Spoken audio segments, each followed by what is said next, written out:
What's up, guys? This is the Gospel According to Mark with a C. He is I, and I am he. Just taking some time to tell you exactly what's on my mind. Thank you for joining me once again, my friends. I hope all is well with you.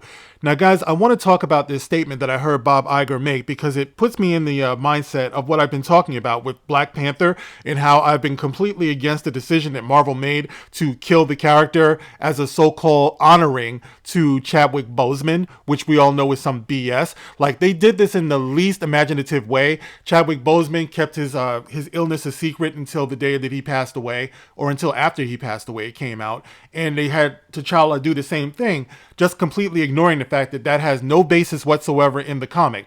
Now, Black Panther has been around since before Chadwick Boseman, since before a lot of us were born, okay? Maybe not me. I'm pretty old. But anyway, the point is that that character has been around for a very, very long time, right? And I just felt like it deserved better. Like, we should still be having this rich, powerful, symbolic character, right? But when you hear the way Bob Iger talks, it just highlights the mindset that they're in over there at Disney, at Marvel. They really don't care about serving the so-called black or diverse or included audience or anything like that. They're just looking to pat themselves on the back. So let's get into what old Bobby had to say, all right? Now listen up, all right? Because I got to hold this thing up to the microphone. Here we go.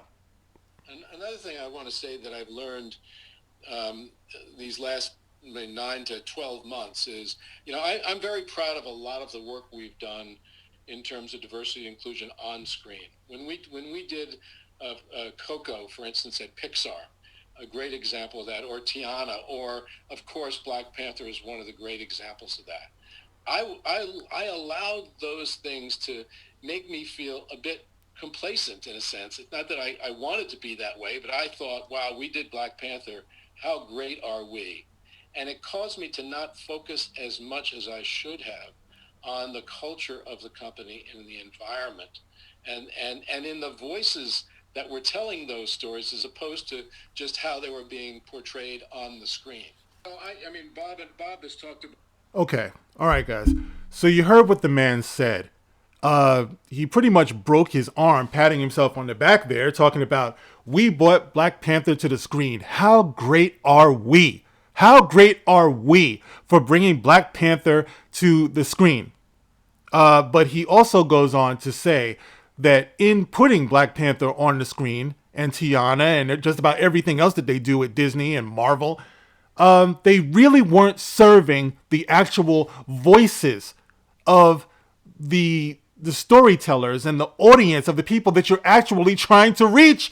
Go figure, right? You're not even thinking about what it is that this story is actually supposed to be about. It's enough that they put it on the screen because, of course, as an audience, as Black people, all we require of them is just to be seen. I just want to be seen. Just show me. It doesn't matter what the actual story is supposed to be. So you can possibly, maybe, I don't know, get the actual benefit of what Stan Lee and Jack Kirby were going for when they created the story. All of those hundreds of stories, probably thousands of stories of the Black Panther that we're not going to get. T'Challa Black Panther. I ain't talking about T'Challa Jr. There's no fucking T'Challa Jr., all right? They killed the character. Don't tell me about Shuri. Shuri was only the Black Panther for what, like 1, 2 maybe issues? And T'Challa wasn't dead, okay? He wasn't dead when Shuri took over that title, okay? So we're crossing out T'Challa Jr., we're crossing out Shuri because we're talking about the death of T'Challa Black Panther. Okay, and we're talking about the mindset that Bob Iger and all of his little peons really have over there. If you really listen, go on, bring it back. Listen to what the man said. All that mattered is that they were the ones to bring Black Panther to the big screen. How great are we? How great am I? All right, now you guys you're running out of room when it comes to making up excuses for these people. Basically, you're accepting crumbs off the table. Whatever they choose to give you, they're bending you over and giving it to you, and you're saying, thank you. Can I have another? Oh, it feels so good. That's what you're saying. You're spending your money, but for some reason, you don't think that as a customer, that gives you the right to have an opinion. So you give up your opinion And you expect the rest of us to give up our opinion and our view, even though we're spending money. Well, I'll be damned if anyone is going to tell me that I can't have an opinion when I'm the one who's expected to be spending money. Now, if I'm not spending money, I'm telling you why I'm not spending money. Because, of course, the customer is always right. Maybe you have heard about that. I don't know. But you heard this man say what he said. All right? How great are we just for bringing it to the screen? Just for the show of it all. All right? This is the way of the virtue signaler, their identity politicker, the SJW. This is what they do. Just applaud them. Never mind what you should be getting out of it. Never mind the meat of it. Never mind like the legacy of it. No, all that matters is that they get the accolades for bringing this character. It doesn't matter what you think. It doesn't matter what I think. It doesn't matter what Chadwick Boseman thinks.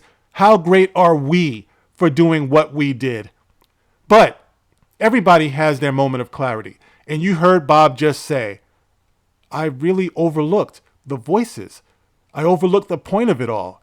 All right? So now that more and more people are talking about this, more and more people are taking their money and leaving Disney Plus in these Marvel movies, now it's causing them to look back on it.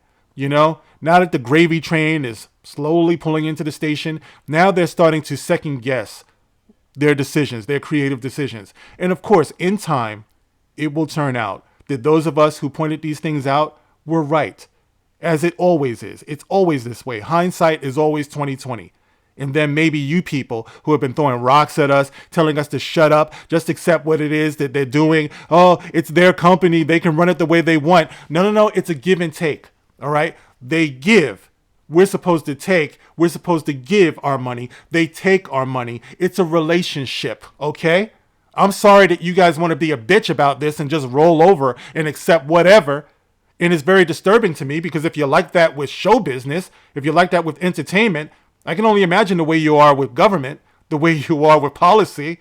You know what I mean? So some people might be out there, oh, it's just a movie. It's just a cartoon. Well, it's very telling about your sensibilities when you just roll over and think you don't have a voice and you're going to be dictated to. Well, you know what that leads to? It leads to dictators. That's what it leads to. People who will tell you what's best for you. Whenever you give up your voice, that's what you're doing. But you guys can get in the comment section. Let me know what you think about what Bob Iger said as it relates to Black Panther. He's patting himself on the back for giving the black audience diversity and inclusion, but there's really nothing to it. There's nothing underneath it. It's not really delivering what it's supposed to deliver. So get in the comment section, guys. Let me know how you feel about this. As always, you can like, you can share, you can subscribe. Thank you guys for listening. Thank you for the super thanks. I will catch you in the next one. This is The Gospel According to Mark with a C. Rock on.